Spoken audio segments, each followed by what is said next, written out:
and welcome to Grandad's Reviews.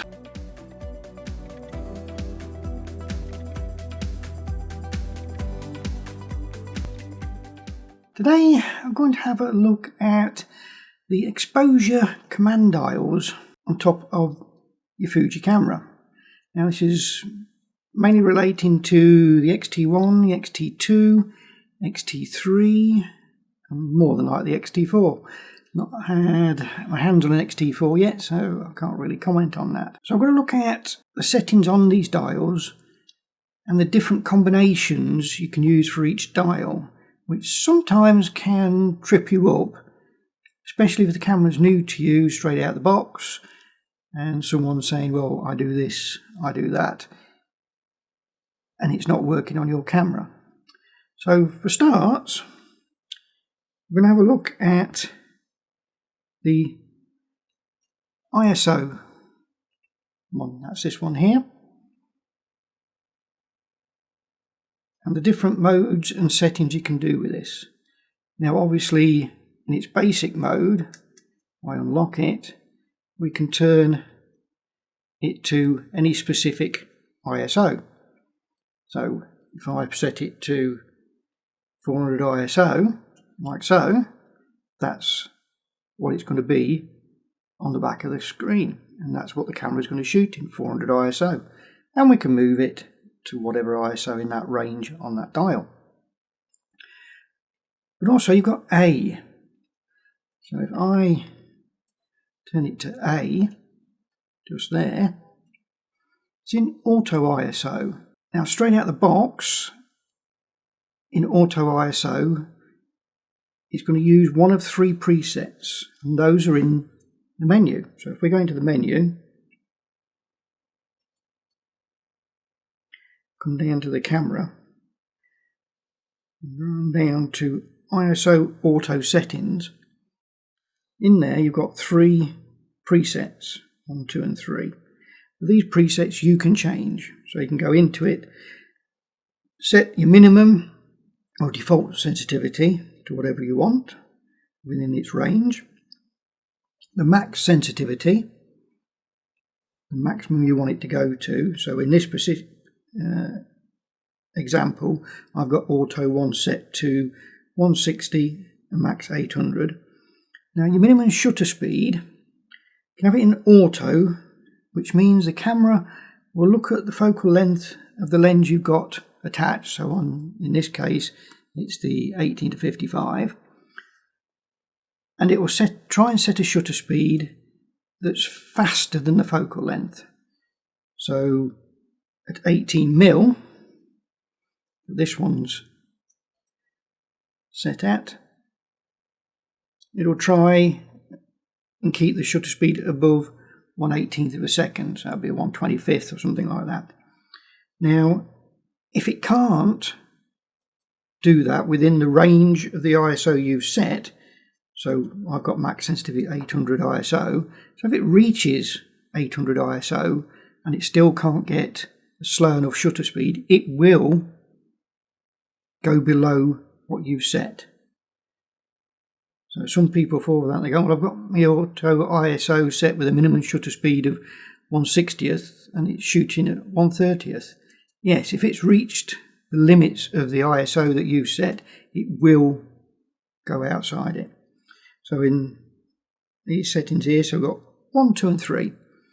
So the A that's on there will be 1, 2 or 3. So if I've picked 1, we come out and it says ISO auto 800.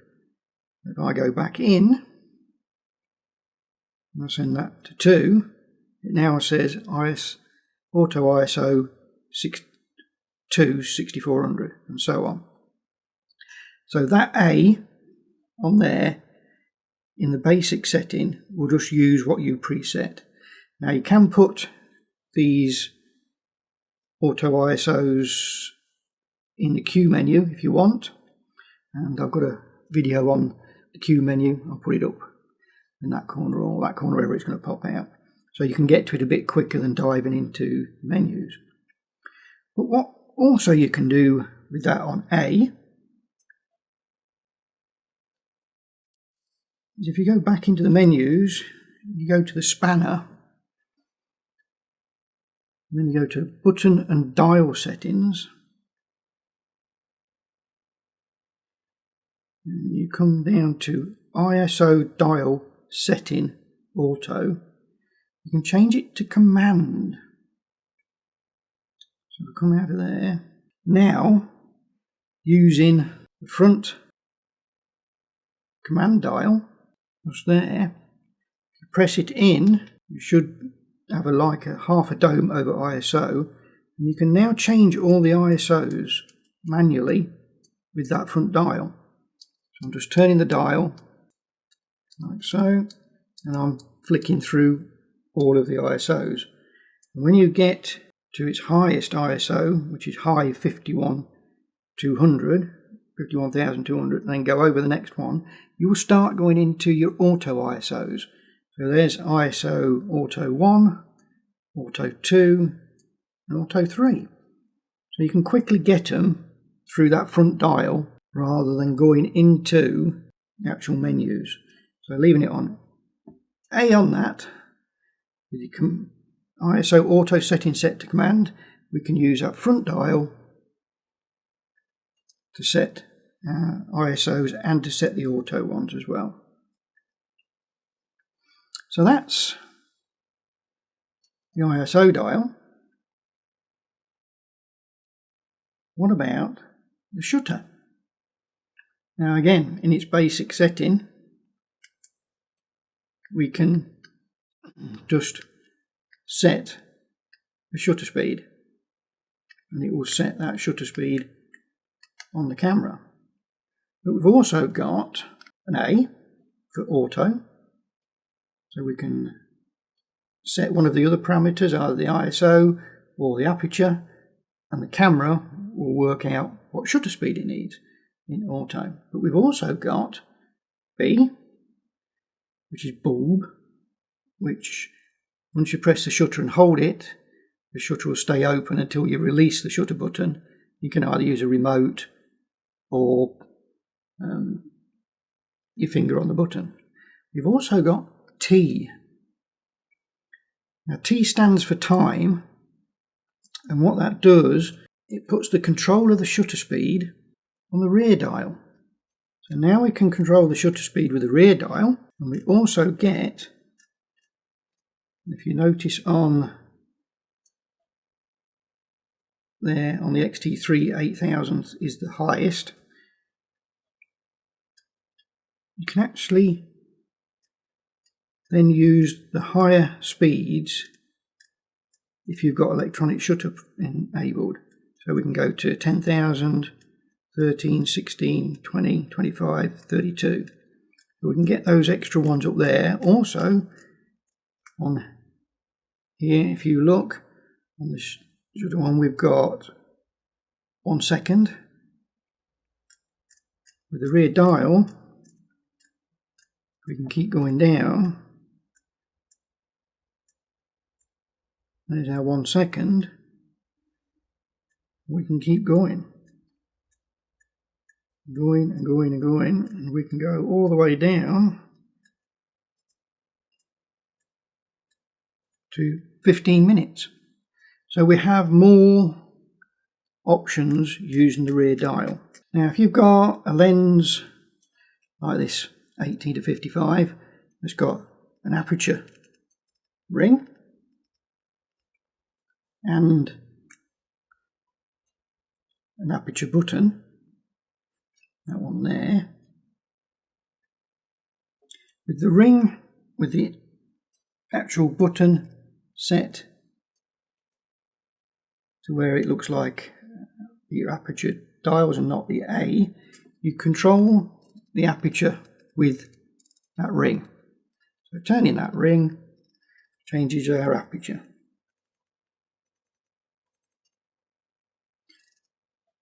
If you then change it to A, your aperture's in auto, and if you set the shutter speed or the ISO and leave that out, the camera will work out what aperture it needs. But the other thing you can do, similar to the ISO, is go into the menu, go to the spanner, button and dial, come on down, and you've got aperture ring setting. And out of the box from the factory it will be on auto. But you can change that to command. So now, when the button's in A, you can press the front command dial in. So we've got the ISO one set to command. So the half moon is over the ISO. We've now got the aperture in command. So we press that button, front dial in, and the half moon goes over to the aperture. And now we can change that aperture. So we can do the full range. So on this lens down to 2.8. We can go up. And when we get to the end, which on this one, f22, and then go past it, we go into auto aperture. So now the camera is controlling the aperture. If we want to quickly come out of that, we can use that front dial to just move it around.